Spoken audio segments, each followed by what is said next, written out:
and not accept that humanity goes to an ancestral pair. When Because this these is are a much more great. complicated organisms. At that time, it was a simple cell. That's why. Let me finish this conversation. No, that's fine. I know you can help him out, but let me just finish this conversation. How do you know universal common ancestry is true? I don't. What was it? I thought that's what you were claiming. I mean, that's what I believe. Okay, that's fine. Whether That's the your truth belief. is, for example, That's fine. You sound more like a religious person now. because that's the thing. That's the thing about being open to logic and to science. No, but that's is not- that No, when you say I believe- none of your because I do believe it, because none of your beliefs are ever set in stone and unchangeable. None of them. Well, his beliefs are based hang on on, 150 years of rigorous scientific evidence. Exactly. Now, your beliefs are based on zero. And I'm happy to if I honestly if I am presented with evidence to support the fact that lives that we have evolved from different ancestral lines, then I'm willing to change my view. I'm a bit confused. When I first came here, your level of certainty was there. Now you're saying it's a belief. Yes. All right?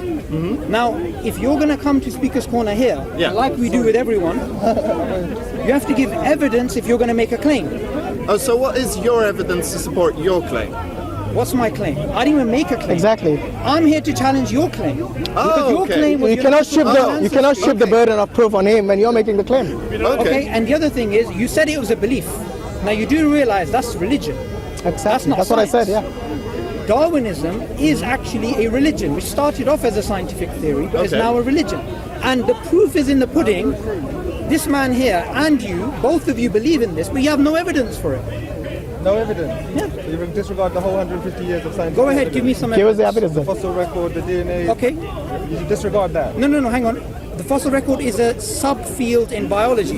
You can't say an evidence is the fossil record. How is the fossil record an evidence for Darwinism? Where is it? Because it shows the history of the development of creatures. How does it support universal common descent? Because that's what it shows. That's what it looks like happened in the past. Okay, how does it show that? Well, because if you dig down, say, half a meter, you'll find creatures from around 5,000 years ago. If you Yep. dig down more and more, you'll find creatures from more and more longer ago. Okay. And what you'll find is that the more you dig deeper, you'll find more simpler creatures, which represent the things that creatures evolved into higher up.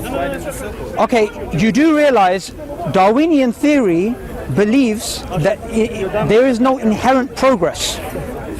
Okay?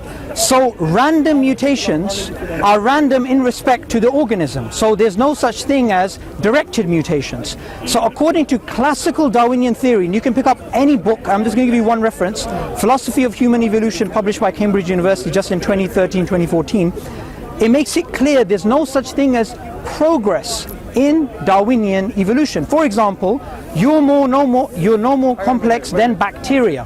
For example, you survive and you reproduce, bacteria survives and Bacteria reproduces. that's been around for 4 billion years, we're equally complex to a certain degree. However, No, wait, hang on. What does differ? Hang on. Now you're contradicting yourself. Our bacteria are they as complex as us? Well, bacteria that have been evolved or around for 4 billion years, in some extent they are. Because They're not as complex creatures, but they have complex survival mechanisms. Yeah. It Okay. just depends on the selection. Do they survive and reproduce? Yes. Okay, do we survive and reproduce? Yeah. So according to, and let me just give you this, right, because you guys are not contradicting yourselves now, you're contradicting mainstream secular academics. For example, Henry Gee in his book, The Accidental Species, Misunderstandings of Human Evolution, he says, and he's a Darwinist, we are no more complex than bacteria. Okay. Right, according to Darwinism. So you can't you can't come here and say we are more complex. We are not according to your worldview. How do you understand that we are not more complex? What is meant by that? It's not me, by the way. No, that's fine. Okay. But that's It's not the evidence. No, you it's not me. So This is Darwinist. Okay. This is Darwinist. This is Darwinist. Because at the core, I see what you mean by the statement that we're no complex, because at a fundamental level, our bodies and the bodies of bacteria have very, very similar mechanisms. Okay, now you're referring to something known as homology. Okay? Homology is the claim that similarities are due to common descent.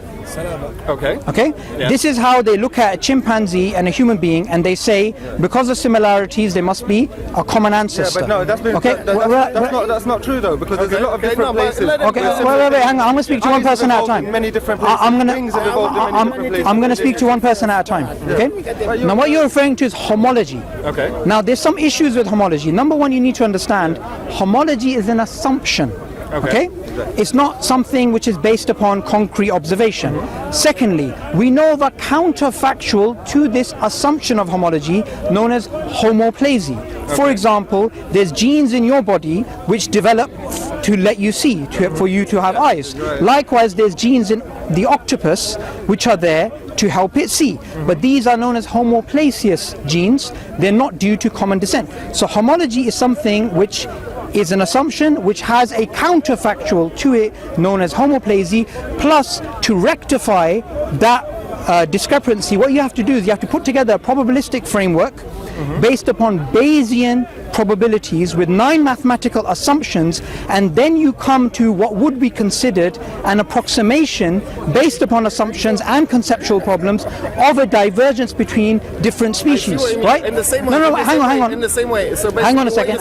In the same way that a bat's wing is that I assume that a bat's wing came from the same thing as a bird's wing. No, but because it fulfills the same function. No. But the thing is, that's not due to common descent. Those traits are not. Yeah. Because they have evolved at different points after those species have already split. So your initial point about homology. Yes, but then you go back. Yep. Then you go back even further. So let's say you have different ancestors. So my basic claim, the thing that I find the most incorrect. Sorry, say that again? The thing that I find the most incorrect, and it's a view, not really an opinion. It's the fact that people tend to think themselves so much better than all other creatures on this planet because they have been given life by Allah, by God, by Yahweh, by Ra, by countless other beings. Two things here. Number one, we're speaking about your initial claim of universal common descent. Yes. Okay? What I wanted to get to the bottom of, and the claim which I'm making, and if you don't challenge it, we can move on to the next topic about whether human beings are special or not, is that as a belief and you have no evidence for it. Because if you're going to move the topic away, either you're implicitly implying you don't have evidence for it, or you just want to go off onto a tangent. So, I can make a statement that basically, I personally, you believe it with me at the moment right now, do not have the however many pieces of scientific research that were carried out, and I cannot quote them off by heart.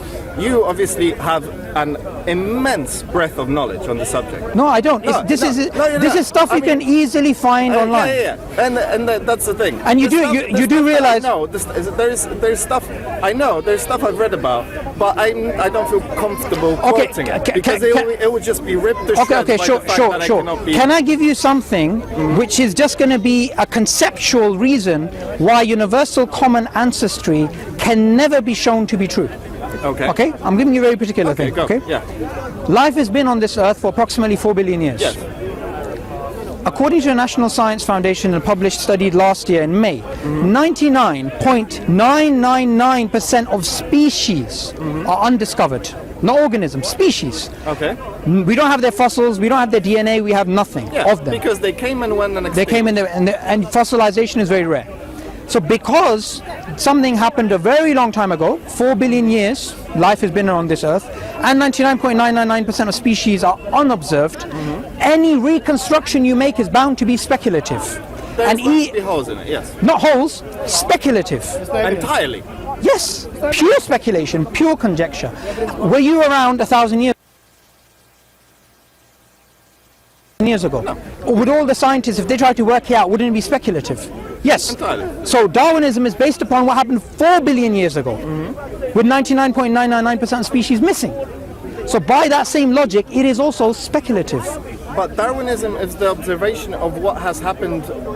It's not an observation. It's a reconstruction of phylogenetic relationships in the remote past. It's mainly observing the things that took place before Darwin. Darwin, I'm sure you know where Darwin formed the theory, right? On the Galapagos Islands, right? Well, there's dispute about that, but he went there. He classified the species. But the thing is, look, there all he did was he came up with a way that organisms change, adaptation. And before he published The Origin of Species, a Christian creationist 20 years before him, he already published the theory of natural selection as an adaptation. So there's nothing new. All he did was he made a claim that natural selection leads the bacteria to the elephant. It leads, you have this natural blind process with no foresight, and this has created all of life on Earth. And he came at a time where Christianity was dying, and there was a rise of secularism, and from the very beginning, he got support from secularists, whether they understood what he was saying or they did not, because it was a religious challenge to Darwinism. For example, just a few years ago, Jerry Fodor, an atheist philosopher of science, he published a book called What Darwin Got Wrong. And what he said at the beginning of the book, and he's an atheist, and he published the book with another evolutionary scientist, and they're both atheists, and what they said is this: they were challenging Darwinism because it wasn't making sense. But they said, we realize in our industry, which is the scientific enterprise and the philosophical community, allegiance to Darwinism is absolute, whether you understand it or you don't. Okay. And the proof is in the pudding that you've come here believing and claiming that it's true, but you don't have any evidence. You've just been socialized into accepting it. Okay, fair enough. Fair play. So I take it you've read that book. Yeah. So what have they proposed instead? Okay, they didn't propose it. They proposed what other scientists have come up with. Okay. So they proposed Evo-Devo, evolutionary development biology, as an alternative. Okay. Plus, there are 5 alternatives that we currently have in evolutionary biology which challenge Darwinism. We have evolution by natural genetic engineering, put together by atheist evolutionary biologists. We have neo-Lamarckian evolution, we have mutationism, we have symbiotic evolution, and we have evolution by self-organization. All of these 5 alternatives to Darwinism you'll never hear about, because Darwinism has become into a religion. Yet all of these 5 alternatives were put together by atheist evolutionary biologists who don't believe in God. Okay, yeah. And the reason why people believe it to be true, universal common ancestry and natural selection creating all of things, is just because we've been socialized into it. We've got no evidence for it. I respect that. And I will admit, I have not heard about the theories that you mentioned otherwise. I have not heard about them. But I'm very curious to hear what they say. Okay, just look them up.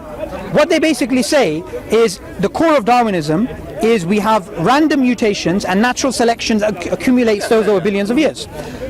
What they're claiming is the random mutations are not beneficial. They're claiming they are directed mutations, which are changes due to the environment. So they're directed changes. Natural selection is a trimming force. So say you got a hedge and you want to cut off the leaves. That's what natural selection does. It just trims. It explains the survival of the fittest, but not the arrival of the fittest. Okay. And they come up with a whole bunch of evolutionary mechanisms which are challenging Darwinism. And the whole reason why Darwinism was popular was this. Richard Dawkins, in his book The Blind Watchmaker in the 1980s, he says before Darwin, atheism may have been logically tenable, right? You may have some sort of evidence for atheism, right? But after Darwin, we became intellectually satisfied atheists. So the reason why they're not laying any alternative within science is because the religion of atheism is based upon the belief in Darwinism. This is why you never hear any of the things which I'm saying right now. But if you go to academia, you'll find them everywhere. And those people who challenge this in academia, who are atheist philosophers of science, atheist evolutionary biologists, do you know what they call them? Secular creationists. Because they don't believe in God. So it's the only scientific theory in history which has become into a religion, and it's the only scientific theory in history which has cost the lives of millions of people. How so? Hitler, what he did is he applied Darwinism to a social context. He applied eugenics to a social context. Yep, and who came up with eugenics? Darwin's cousin. Okay. And his son, Leonard Darwin, is the father of eugenics in this country. And Hitler applied it. People have been practicing eugenics long before. Okay. People have been practicing it. You stand up there. Yeah, but Darwin gave a justification for it. Darwin never used the word evolution. He did. Yeah. He did. What I'm curious to say is, what I'm really curious about now is what do you believe? Where do you believe Okay. that humans come from, or Okay. life on this planet comes from? Okay. I believe life on this earth was created by God. Okay. Okay? I believe God is the author of all of the natural laws that we have. Okay. So if you can, and remember, the origin of life is something that Darwin did not really speak about. Of course. They had ideas about spontaneous generation, and they had all these weird ideas, right? Now, even Francis Crick, the guy who discovered DNA, right, the structure of DNA, the double helix structure, he realized life is so complex, it cannot have a naturalistic origin. So and he's an atheist, Okay, and he won the Nobel Prize. He said, and he came up with a theory known as panspermia. He said life was sent down to Earth on rockets by extraterrestrial life somewhere else in the universe, in his book Life Itself, right? And this panspermia theory is still a viable option in science. Now, he's thinking extraterrestrials. Now, I as a religious person, I say, well, it makes more sense it was God than aliens. Because then the question goes, well, who made the aliens? You just go back forever. Now, there's huge differences between human beings and the rest of life on Earth. So we believe all of life on Earth was created by God, and there may be natural processes which help it develop, but human beings are different to the rest of creation. For example, classical Darwinian theory says we're no different to bacteria, right? But bacteria don't stand around on Sunday talking about philosophical and religious and moral issues. They just survive and reproduce. We drink coffee and talk about quantum mechanics when monkeys are jumping around in trees. There's a big difference between human beings and the rest of life on Earth. So, but sorry if I interrupt. But the reason for that is actually makes sense. And I'm gonna, for now, I haven't read up the other evolutionary theories, so for now I'll just argue for Darwin. There is a reason for that, because as we formed into the most sort of basic human shape, let's say, the most Homo sapiens, the first Homo sapiens, it became beneficial for us to favor social interaction and intelligence over physical traits, because we outperformed the Homo Neanderthal by being smarter than them. They were bigger, they were stronger, they had thicker bones, they could run fast, they could survive on less food. In every physical aspect, they were superior to us. But we were smarter, so we killed them all. okay, there's one thing I want you to keep in mind. Sorry, I didn't catch your name. Magic. Magic. Close enough. Okay, Sabur. I want you to explain that, but remember, within a Darwinian context, our genetics, our physiology, and our psychology, all of this, including our behavior, have to be explicable in terms of survival and reproduction. Nothing more. Anything that we do has to be explainable in terms of survival and reproduction. Now, this is a big bone of contention amongst evolutionary biologists and philosophers of science. For example, we have things like religion, which in terms of evolution, Darwinian evolution, don't really make sense. When you bow down, like we Muslims do, and pray to God 5 times a day, it doesn't help with your survival and reproduction. When me and you sit around talking about moral, ethical issues, or when we talk about, GTA 7 or whatever's out, and who got the highest scores, that's got nothing to do with survival and reproduction. So even atheist scientists, philosophers of science, have realized human social behavior cannot be explained in terms of Darwinism, because if Darwinism was true, then the selfish gene idea would be correct. So the only reason why I would help you was to help my own genes survive. But we as human beings, we help people we're not related to. We have things like hospitals, which are the survival of the unfittest. And you and me pay for it through our tax. Right? So Darwinian evolution doesn't explain the vast majority of human behavior.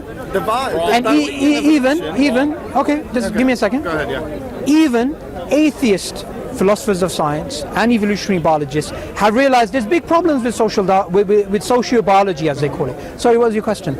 I just said you're wrong, but it's fact. In what way? It does explain a large amount of human behavior. Okay, so how would they explain altruism? There's like really good explanations of this. Go on. How would they? Well, it's along to this idea of like immediate evolution or like a hangover from evolution. So for many, many thousands of years, it would behoove you to help other people who live in your community because they're the only people you ever see, right?